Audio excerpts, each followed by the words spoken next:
was arrested. Prostitution whore. You were engaged 19 times.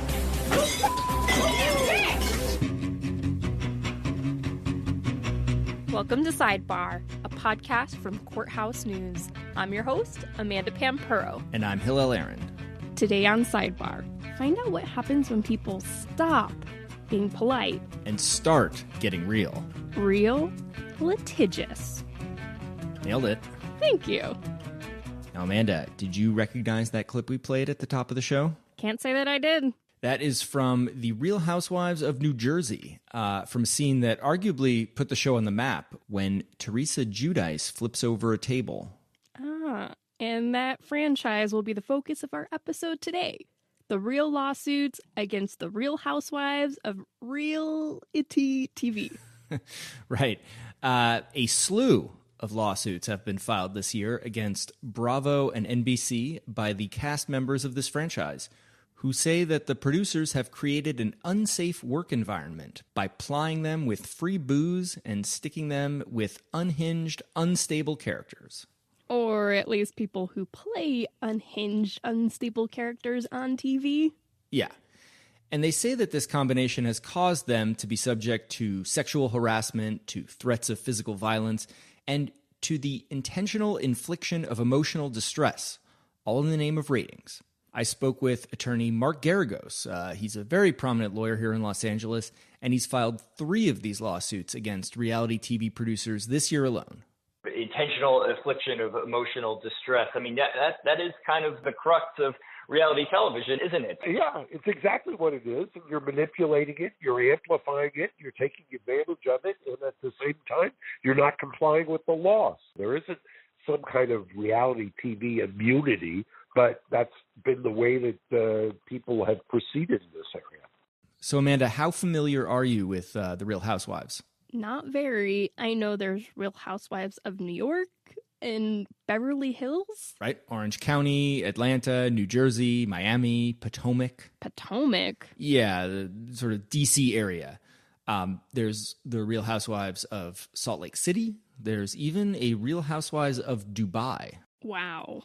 All in all, there are currently 8 installments airing, plus a menagerie of spin-offs like The Real Housewives Ultimate Girls Trip, the exceedingly popular Vanderpump Rules, and a new spin-off of that called Vanderpump Villa. That's not to mention the more than 30 versions that air in other countries, from The Real Housewives of Budapest to The Real Housewives of Rotterdam and The Real Housewives of Nairobi. So this is a global phenomenon. That's right. And to help me better understand it, I spoke to Brian Moylan. He wrote a book about the show called The Housewives, and he also has a newsletter called The Housewives Institute Bulletin. What I love about Real Housewives is, at its best, it's like watching a Tennessee Williams play where you have these kind of like delusional people living their lives in a state of emotional freneticism. And I love that. And they can't help but keep the darkness from bubbling up all the time. And you see the kind of what's really going on in their minds. So that's what I really like about it. But at this point, it's almost 20 years since Housewives started. And I call them my TV friends. You know, you just want to spend time with them. You want to check in with them, see how they're doing, what college their kid got into. Do we like the new boyfriend? You know. I think a lot of people might be wondering, how real are these shows? Well, I did ask Brian about this. Of reality shows, Housewives are fairly real.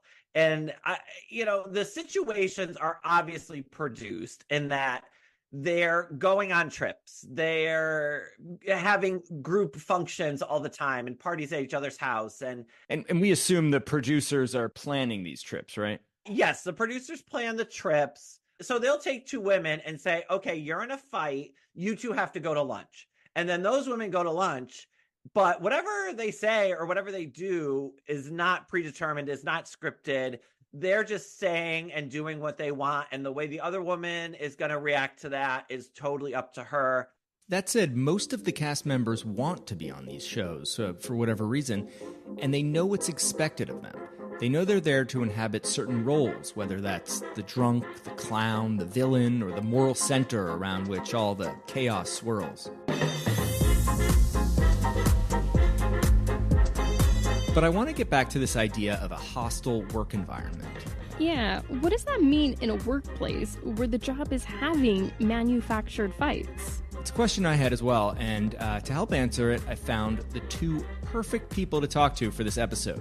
Ceci Alvarez and Angela Angotti are both attorneys who host a podcast called The Bravo Docket, where they dissect lawsuits and criminal cases filed against and by reality TV personalities. Here's Angela. I mean, you look at shows like Survivor or Naked and Afraid, those are unsafe work environments, but that's what the participants agree to going in. And it's really an interesting sort of conundrum legally, because these reality shows are supposed to be just these women living their real lives. And yes, some of the storylines may be manufactured, but the emotions are real. And in the little bits of contracts that have been made publicly available that we've been able to see, they agree in writing that they can be put in certain positions, and they agree that the producers can manipulate and put forth false narratives and edit things to make look like things happen that didn't happen. So the validity of those contracts, I'm sure, will get tested in these lawsuits, and that's going to be really interesting to see. Housewives has been airing for 18 years. Why the sudden flurry of lawsuits now? Great question. This all begins last summer, 2023. The double strike by the Writers Guild of America and the Screen Actors Guild has paralyzed Hollywood. Production has ground to a halt. Television's saving grace, besides reruns, is reality television, which has no writers, no actors, at least no union actors. So, in the middle of this strike, a former housewife named Bethenny Frankel comes out and says that reality stars should unionize. Here's Brian again. They still also have some of the worst deals in entertainment when it comes to things like residuals and intellectual property they may create on the show in terms of their catchphrases and things like that. If you think about, let's say, the cast of Friends, right? They were making $1 million an episode, whereas the highest paid housewives might make $1 million a year. For your first year on Housewives, you're probably only making $60,000, which isn't going to cover your outfits that you need to have to be on the show to not look like you're wearing the same outfits twice. So who is Bethenny Frankel, and why does she become the Norma Rae of reality TV? Bethenny was a finalist on an Apprentice spinoff hosted by Martha Stewart. She was then cast on The Real Housewives of New York, even though she wasn't actually married at the time. So she started on Real Housewives, became a fan favorite, had a bunch of best-selling books, had a bunch of businesses. She launched a line of alcoholic beverages called Skinny Girl Margaritas, and it was a huge hit. She made all sorts of Skinny Girl products, chocolates, deli meats, jeans, everything you could imagine under the sun.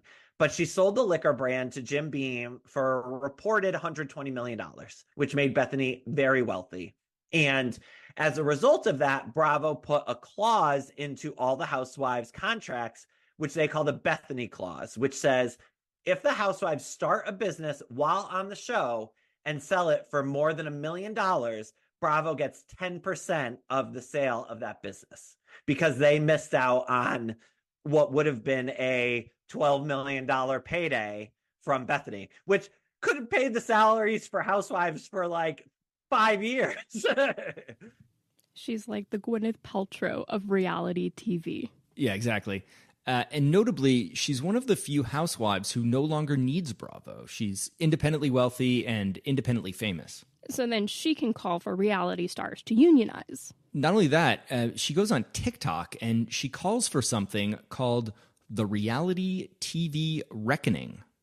The reality TV reckoning, the new Bethenny clause.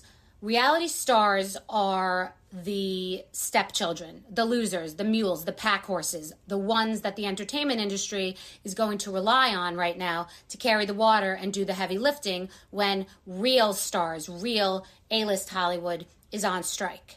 And then she lays out this preview of what some of the lawsuits are going to be filed about. Reality television exploits affairs, bankruptcy, falling off the wagon, not really having what you say you have, saying something inappropriate, risking cancellation every single time the camera goes on.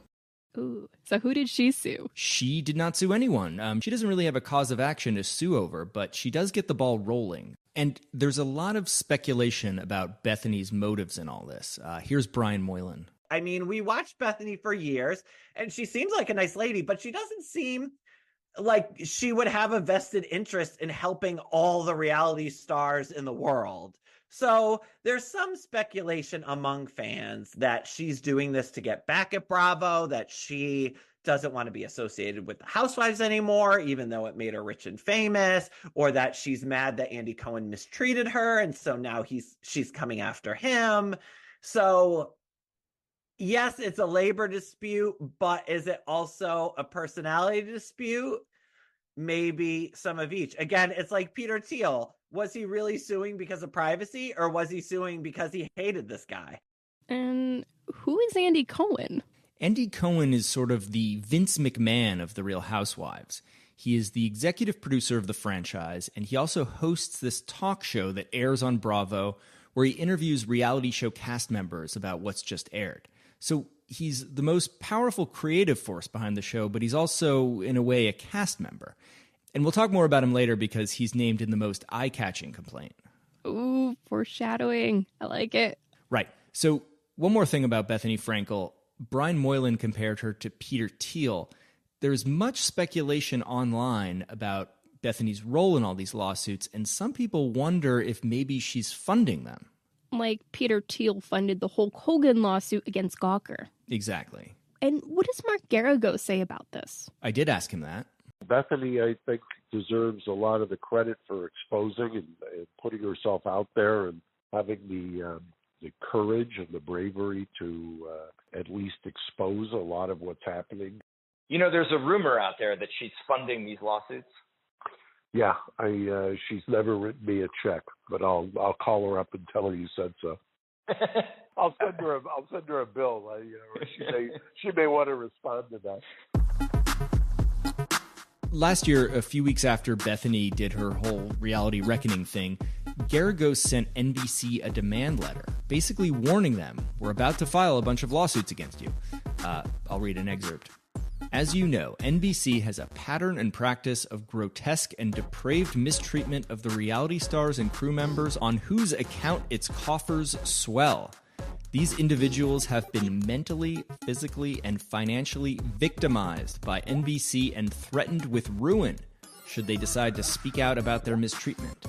As a result, the sordid and dark underbelly of NBC's wildly consumed reality TV universe has remained under wraps for far too long. Please be advised that the day of reckoning has arrived. Okay. Should we get into what some of these lawsuits say?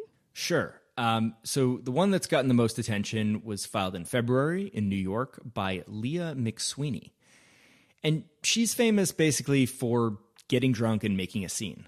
I'm like stir crazy. There's just only so much talking about yachts and D-Class A that I can really handle before I'm like, this is how I have fun. Watch and learn. All right, I'm kind of being in the pool right now. And in her complaint, she identifies as an alcoholic, which she says is a disability.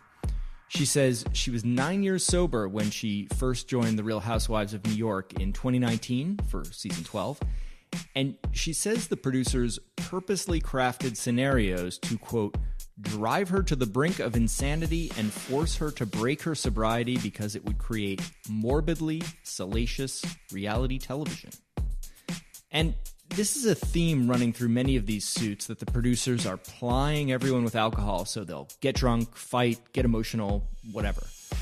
So McSweeney relapses during a girls' trip in a very infamous episode. I believe they called it Hurricane Leah.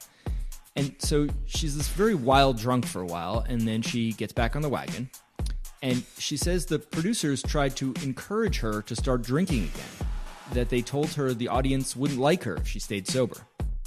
Bravo has not responded to a request for comment, but I did ask the lawyers from the Bravo docket to weigh in on the McSweeney complaint. This is Angela. those claims are a little bit, I took them with a big grain of salt.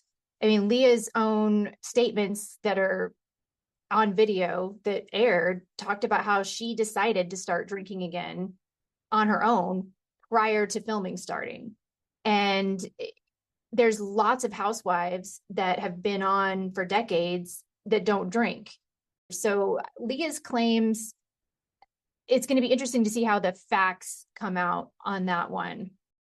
Her co-host Ceci pointed out that in Leah's book, Chaos Theory, published in 2022, she thanks Andy Cohen at the end of it, writing, "I've loved my time on Real Housewives of New York, and I will always treasure the incredible memories." And then she has quotes in there that says she was struggling with her sobriety, or she went off the deep end, and Bravo provided her with a psychiatrist immediately after. And she was like, I really appreciated them providing me the care. So that's the reason I have issue with her claims, just because the facts are contradictory. However, if they were pushing her to drink and they knew that she had a problem, I think those claims are valid to make. Now, the most controversial part of the lawsuit is sort of buried halfway through the 109-page complaint.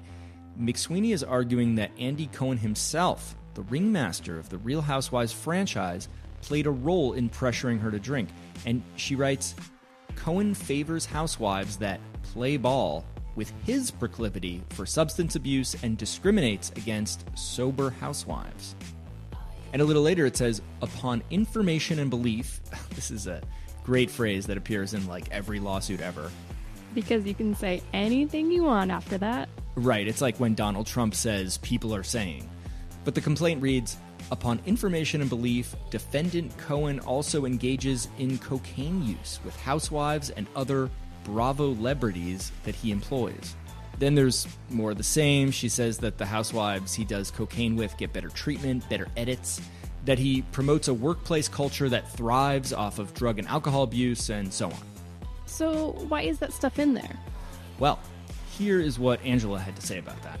It has nothing to do with any of her claims, as far as I'm concerned. I, feel like that was added in because that would get attention and really bring all of the media attention to the complaint because it was salacious.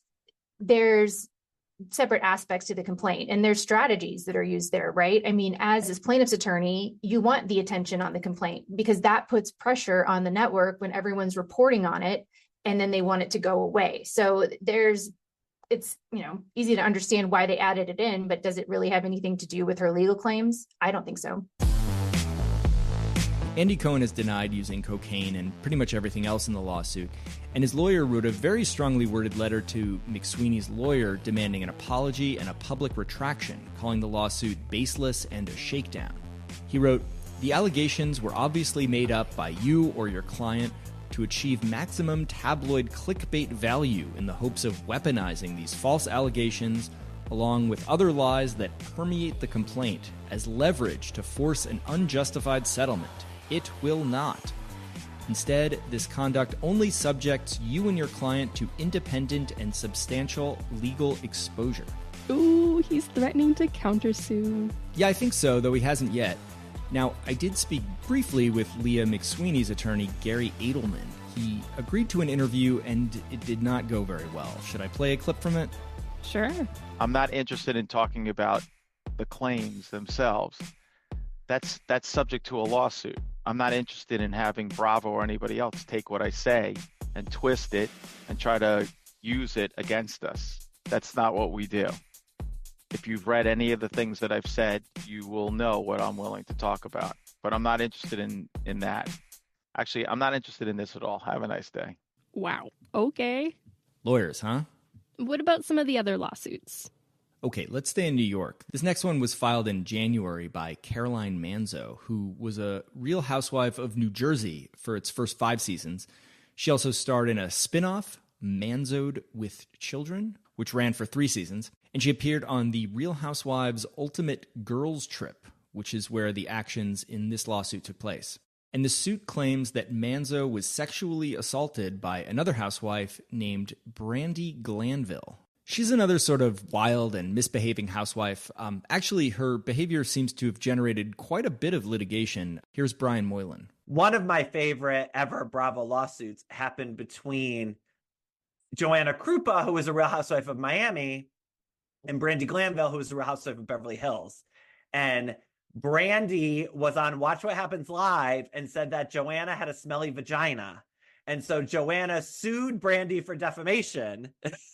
And they it went to depositions. Joanna Krupa's husband had to come in and testify whether or not her vagina was smelly.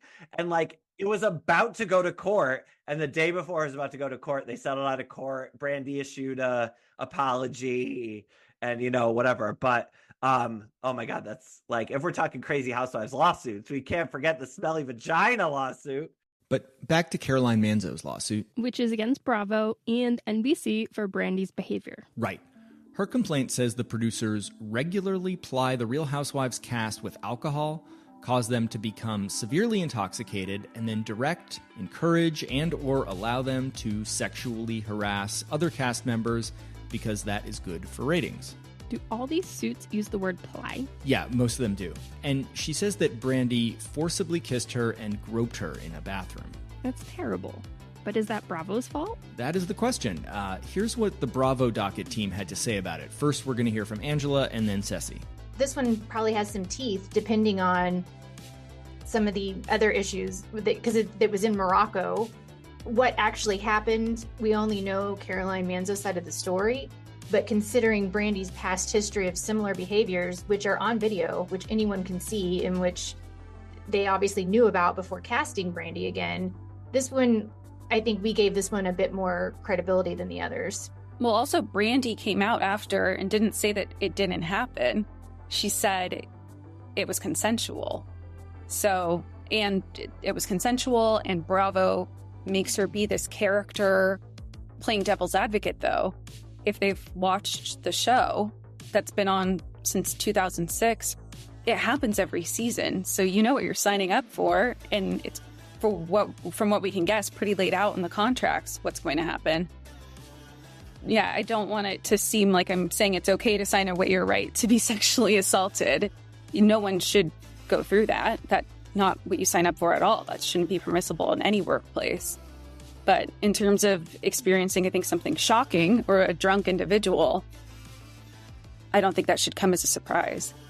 And this, I think, will be a common defense in these suits, which is that these women know what they're getting into. They know they're going to experience drunken, debauched behavior, and that stuff makes for good entertainment. For some people. Right. So I put that argument to Mark Geragos, who is not involved in the two New York lawsuits, but has filed other ones, which we're going to get to shortly. Now, I think a lot of people, or some people, I think, would look at some of these lawsuits and say, these cast members, they know what they're getting themselves into. They've seen reality television before. A lot of drama happens on reality television. They're doing it willingly, and they're doing it to achieve a certain level of fame. What would your response to that argument be? I think there's a lot to that. I think that is the motivation. I think it's been exactly how it's gone on for so long, is that you prey on people who are thirsty for these kinds of things. Emotional stability, emotional distress, be damned. You're preying on them in order to amplify your ratings. Geragos has filed two lawsuits on behalf of cast members of Vanderpump Rules. Have you seen this one? Nope. It's a Real Housewives spin-off following the trials and tribulations of the staff at bars and restaurants owned by Lisa Vanderpump, who was a Beverly Hills Real Housewife. And this show was sort of on its last legs until it was revived by a tawdry love triangle between a bartender named Tom Sandoval, his girlfriend, Ariana Madix, and her best friend, Rachel Leviss. Here's Brian Moylan, our resident Housewives expert. It was basically like Tom cheating on his girlfriend with her best friend, who also happens to be his best friend's ex-girlfriend. If that makes sense to anybody. It would make perfect sense to Bravo viewers. And the way Ariana discovered the affair was she found sexually explicit videos of Rachel on Tom's phone. She sent one of the videos to herself and then sent it to Rachel and texts her, "You are dead to me." These videos have not been published, but TMZ described the contents of one of them in a news story. So Rachel, who is portrayed as the big villain in all of this, is suing both Tom and Ariana for invasion of privacy and revenge porn. Revenge porn? Yeah, and as Angela explained, it's a fairly new law. So, and it was just amended, I think, the year before this came out. So it's a brand new law. It hasn't been interpreted by courts of appeal. It has, there's just not a lot of stuff on it as far as actual legal interpretations of the statute or cases where it has been enforced in particular ways. So it's kind of hard to say.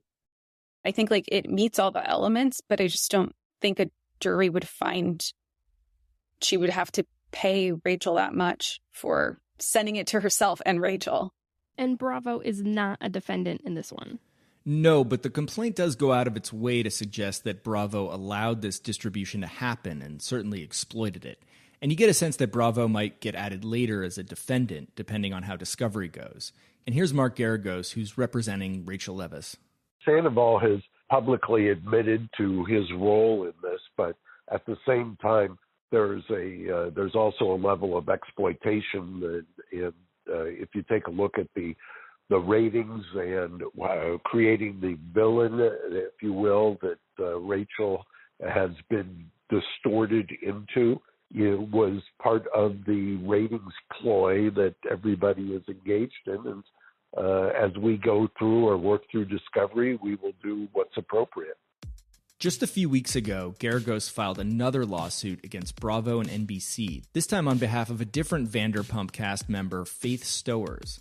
She says she was cast as the token person of color on the show, paid just $5,000 for her first season, and then subjected to, quote, racism, sexual harassment, and physical assault. She says another cast member, Lala Kent, held a knife to her neck, and that she was discouraged from talking to the police or to the media about the incident.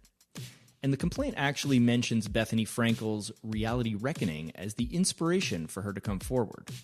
But not all these reality lawsuits have been aimed at the Housewives franchise. That's right. One show that's been a target of at least 3 lawsuits is Love is Blind, a Netflix dating show where the contestants don't see each other until one of them proposes marriage. The most recent suit was filed by our old friend, Mark Garagos. I asked him if he had more lawsuits in the pipeline, and here's what he had to say. So a few more, 6 more. More than a baker's dozen. How's that? So the reality reckoning isn't over? According to Garagos, it's just getting started. There is one thing that's over, though, and that's this episode. Many thanks to Hillel and our producers, especially Jamie Ross, the only one of us who actually watches Real Housewives. And who patiently coached me on how to pronounce Teresa Giudice's name correctly. Still doesn't sound right to me. Thank you for listening. Please subscribe to Sidebar CNS wherever you get your podcasts. Next time on Sidebar. No one wants to come out on the losing side of a lawsuit. But what lengths will litigants go to win? In our next episode, Kelsey Reichman will explore the inside baseball of shopping for the perfect court. It's not all balls and strikes when you can pick your referee.